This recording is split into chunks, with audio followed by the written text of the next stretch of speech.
My name is Darren Gertis. If you're not familiar with me, I've been doing these daily updates now for a long time. I started on day 85. It's now day 246. I go through the news headlines and I try to make sense of what's going on that day and in the broader context in Ukraine. Today is one of those big, broader context days. Today is really, really important. So we're going to try to get inside Putin's mind and understand how Putin is seeing things, because a speech that he gave helps us understand, but puts a lot of connects a lot of the dots in the picture. So we're going to start with the Institute for the Study of War, and we're going to look at their a statement for October 27th. They say this: Russian President Vladimir Putin continues to reject the idea of Ukrainian sovereignty in a way that is fundamentally incompatible with serious negotiations. Ukraine is not a different people. Ukraine is an artificial state. Ukraine is part of us, and we're going to decide what we're going to do. That's the way that Putin's thinking. His statement rejects the legal fact that Ukraine is a fully sovereign state and that Ukrainian people exist as a distinct nation. Putin's perpetuation of the narrative that Ukraine and Russia are a single people separated into different states by arbitrary historical circumstance indicates his continued objective to destroy the Ukrainian state and erase the notion of a Ukrainian people. Now that's going to be important. You're going to see this throughout, and you're going to see this at the very end when we get to the last few articles. Okay, one other thing I want to talk about, because we'll talk about this at the end as well, is a senior Russian official also threatened that Russia could target Western commercial satellites, which would create a space war or Star Wars kind of scenario of satellites attacking other satellites. So we'll see how this works out.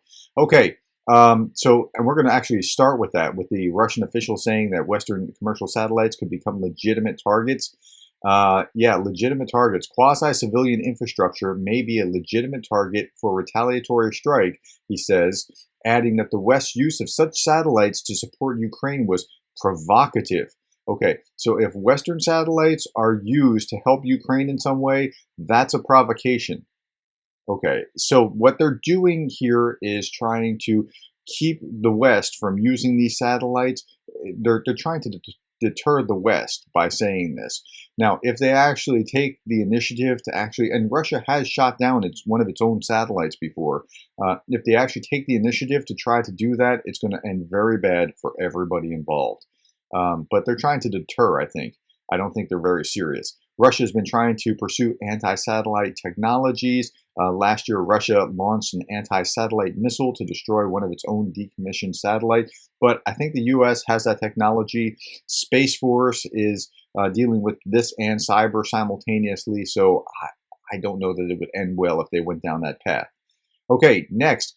Putin rules out using nuclear weapons in Ukraine. This was only a little slice of his big speech, and we're going to go through a lot of the parts of the big speech. I wouldn't have made it the headline, although this is contained in RT, and you'll see that at the end, but I don't think it's the headline. But there are a lot of other interesting things involved in this article. Russian President Vladimir Putin on Thursday denied having any intentions of using nuclear weapons in Ukraine. Well, that's after he said he would, but he wouldn't, but he would.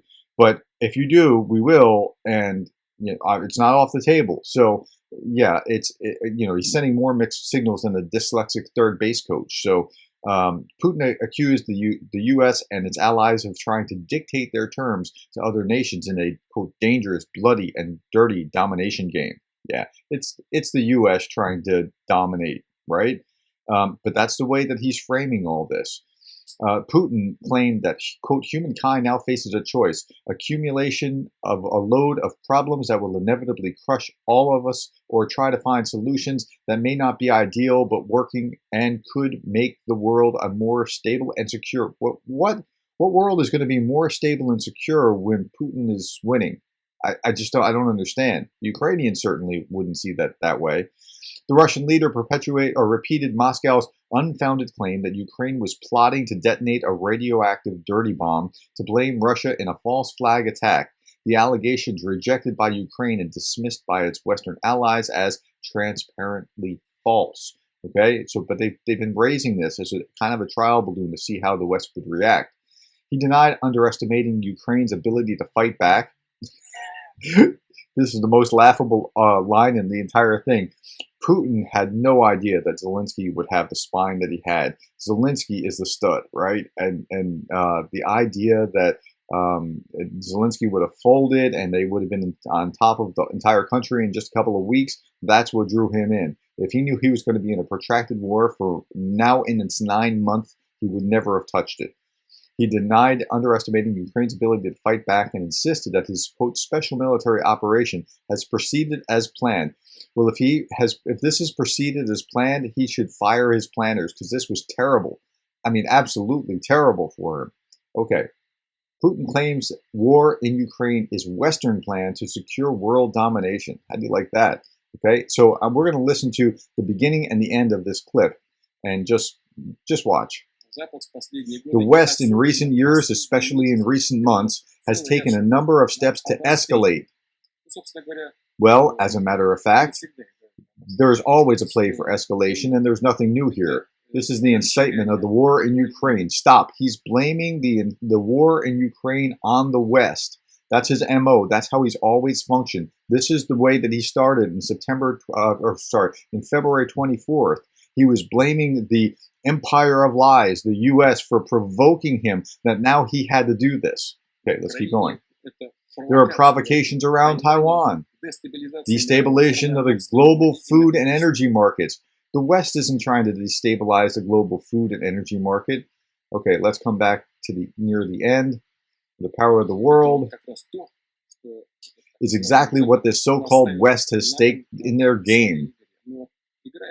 But the game is certainly dangerous, bloody, and I would say, yeah. Okay, so he's talking about how the West is this problem. The West is causing this. They're playing this dangerous game. They're causing us to do this. Okay. That is a narrative that Putin wants to push. And if you talk to somebody who has swallowed those talking points, it's like talking to someone from QAnon. It's bizarre how they lock in on, oh, the West is causing this, and the West is, they're just going over his talking points. Okay, now with that, here's what's actually going on the ground. Zelensky's talking about the fiercest battles are in Donetsk region, Bakhmut direction, and Avdiivka. Okay, so this is over in Donetsk. There's also some fighting in Kherson, and it's going to be bad in Kherson. Just wait. But why are they still fighting around Bakhmut? It's like it doesn't make sense. It's not strategically anything near what it was when they thought that they could. They thought they had the power before the big pushback, but the Russian generals are just doing what they've been instructed to do, and they keep doing the same thing because they can't really do something other. It's bizarre. Supplied Ukraine with 2 more Mars 2 multiple rocket systems, bringing it up to 5. But remember, Ukraine is the size of the state of Texas, so these 5 systems are not like that great of a contribution. Now, and it's not bad. It's not nothing. I'm not saying that. And we appreciate everything that has been donated, but come on, guys. I mean, I would say the same thing to the U.S. with the number of HIMARS, okay? And the rockets that we are providing with the HIMARS, not long range enough for them to actually do what they need to do. Early October, Germany delivered IRIS air defense system, and that has been actually really powerful. And we'll see more about IRIS-T soon, I believe. Okay, the Ministry of Defense, the Commander-in-Chief of the Armed Forces, said over the last day, 18 out of 20 Shahed UAVs, drones, were used against the critical infrastructure of our country. They were destroyed by our air defense. Well, that's okay, but see, here's the thing. We're talking about getting inside Putin's mind. Putin's okay with this. He's okay with 18 out of 20 being shot down because 2 are still getting through, and then what happens is this. Kyiv is facing sharp deterioration in its electrical supply after Russian strikes. So he's happy to expend as many drones as he needs to still get to his endpoint. In fact, shooting down the drones costs more than the drones themselves. I talked about this about 5 days ago, and so he's fine with that. Okay, Ukrainians are living in and around Kyiv have been told of a sharp deterioration in the region's electrical supply. Existing blackouts could last a lot longer than previously planned. Russia has brought Ukraine's electrical system to a crisis in a little over a fortnight. By the way, if you're British, where did fortnight come from? I mean, I don't understand fortnight. It's 2 weeks. I understand that, but I just don't understand the background. by switching to the focus of its missile and drone attacks to power stations and the distribution grid. So by attacking the power stations, as opposed to just trying to terrify the people by hitting residential buildings, a children's playground, the middle of a street, whatever, by attacking that, he's actually had some kind of effect. And it's done this just as we're starting to move into winter. It should have been a little bit later if he was going to have a maximal effect, but okay. Conscious energy consumption is now needed by all Ukrainians. Please choose your own scheme for limiting electrical consumption while there is a shortage in the general power system, Zelensky added. Now that reminds me of Herb Kelleher. I was just talking about this in class the other night. Herb Kelleher, he was a CEO of Southwest Airlines. He sent out a memo to his employees saying, "Dear Southwest employees, it looks like we are going to lose money this quarter due to aviation fuel price spikes. I need you to save $5. You can't see that here. I need you to save $5 per day. Love, Herb." And they did it because they were all in. They were all supportive of him. I think this is going to be the same kind of thing for Zelensky, saying, look, choose your own scheme for electrical consumption while the shortage is existing, and people are going to be finding very creative ways to save on energy in the middle of this crisis. But in the meantime, Putin's getting what he's after. He's getting these blackouts, and he's getting to terrorize the civilian population. I don't think it's going to work, but he's getting what he thinks he wants. Okay, let's keep going. On the day when the pseudo-referendum started, turnout results were already known to us, says the SBU acting head. This is the intelligence service. They knew what the election results were going to be. They had found that information. But on the other hand, it doesn't matter. Like, Putin doesn't care that you are going to do this. He already has it, has claimed it legally, went through the legal Russian process, and it doesn't matter what you do, because as long as he can hold on to it, it doesn't matter. Like, it really doesn't. Like, he would like it, I'm sure, to have been like, yes, we love you, Russia. We all want to vote for you. But even if it doesn't, he'll still do it anyway. Okay? Ford automaker leaves Russia. And this is just on the heels of a number of other companies. McDonald's was early in the sequence, Coca-Cola early in the sequence. But it doesn't matter that Ford's gone or whatever other companies have left. So now you have, instead of McDonald's, you have Tasty, and that's all. And it's an equivalent. And he actually sees that Russia, or from his perception, Russia is actually stronger because they have left. And now we have our own automakers that are going to be doing their own thing. It's not going to be stronger. The way that you grow in economics is two things: production and free trade. You either produce more efficiently, which they're not going to produce more efficiently without Ford, or they're not going to produce Big Macs or an equivalent more efficiently without McDonald's, and free trade. So on both of these counts, it's going to make Russia weaker in the long term, but he sees this as somehow independence, which it's not really. Okay, now it's time to have some fun with Russian state media. Okay, so this is in Pravda. Russia warns U.S. of consequences of using space satellites in military operations. Konstantin Vorontsov warned the United States about the consequences that may follow should the USA use satellites in Ukraine. Okay, there already are using satellites in Ukraine, and good luck if you try to shoot them down. Commercial satellites could become a legitimate target for an attack, but this is the way, again, this is broadcast to Russian people of, you know, if you do this, like, we, mighty Russia, are going to, and yeah, that will not end well. Okay, Putin, the world is changing, and the most difficult decade since World War II is coming. Now, this goes back to that initial speech that we were just talking about, that we were watching earlier. The topic of the topic here, the topic of the conference was world hegemony, justice, and security for all. I would imagine Ukraine begs to differ with the justice and security for all thing that he's talking about. In his opinion, the future world order is currently, this is Putin's opinion, is currently being formed. The new world, one needs to listen to everyone and take into account every point of view rather than impose one truth for all. Well, when the truth is, don't invade your neighbor, otherwise we're going to equip them so they can defend themselves. He doesn't particularly like that. World trade should be beneficial to all. As for world trade, it's the majority that should benefit from it, rather than individual super rich corporations, which is amazing, unmitigated gall when you think that about 110 of your buddies own a third of Russia. So Okay, he also stated that in the future multipolar world, and again, he's always talking about the multipolar world rather than the one dominated by the American hegemon, its settlements and national currencies should dominate the world trade sphere. Okay, so what does that mean? The dollar is the reserve currency of the world, and that was set up after World War II. And so everybody trades in dollars. Why? Because dollars are pretty stable. They're pretty safe.